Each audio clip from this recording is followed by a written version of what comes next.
Saviez-vous que la majorité des décès dans le monde est en lien avec l'alimentation? En effet, l'Organisation mondiale de la santé estime que 70% des morts dans le monde sont imputables à des maladies non transmissibles, parmi lesquelles les maladies cardiovasculaires, l'obésité, le diabète de type 2, certains types de cancers dont on connaît le lien à l'alimentation. C'est donc un enjeu public qui est absolument considérable, avec des coûts humains et des coûts économiques associés qui sont très importants. La bonne nouvelle, c'est qu'on peut améliorer les comportements alimentaires et donc sauver des vies, mais cela nécessite de décrypter les comportements alimentaires. Et c'est l'objet de nos recherches. J'ai travaillé avec Sophie Réunier de l'Université Gustave Eiffel et Géraldine Michel de l'IAE Paris-Sorbonne sur deux facteurs qui sont donc la perception du risque nutritionnel et la commensalité, c'est-à-dire le fait de partager son repas, sa table.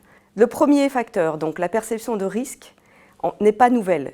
La perception de risque alimentaire est liée au fait même de manger, car on ingère des aliments dans son corps et ça peut susciter des peurs. Mais ces peurs ont changé de nature. Pendant très longtemps, c'était une peur des conséquences à court terme de s'empoisonner du fait qu'on mangerait un aliment avarié. On peut penser par exemple au fromage et à la listeria, aux œufs qui seraient infestés par des salmonelles, alors qu'aujourd'hui, les Français considèrent que globalement ce risque est bien maîtrisé.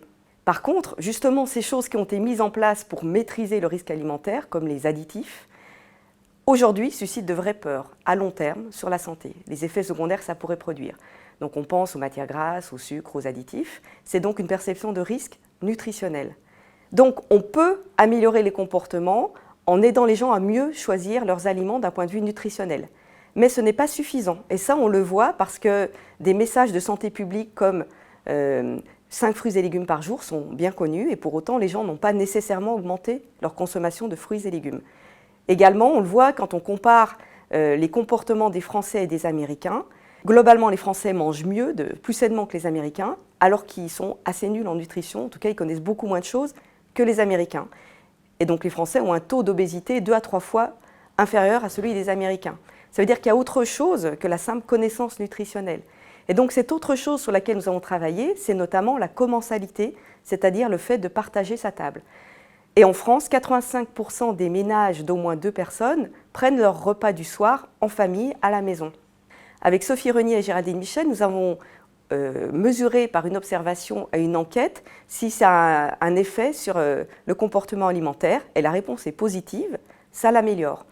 Pour 2 raisons. Déjà parce qu'on se sent observé, il y a un rôle protecteur de la famille du fait qu'on se sent surveillé et qu'on ne va donc pas se lâcher, on mesure ce qu'on fait, on respecte certaines règles. Et deuxièmement, on calque son comportement sur celui des gens qui sont autour de nous.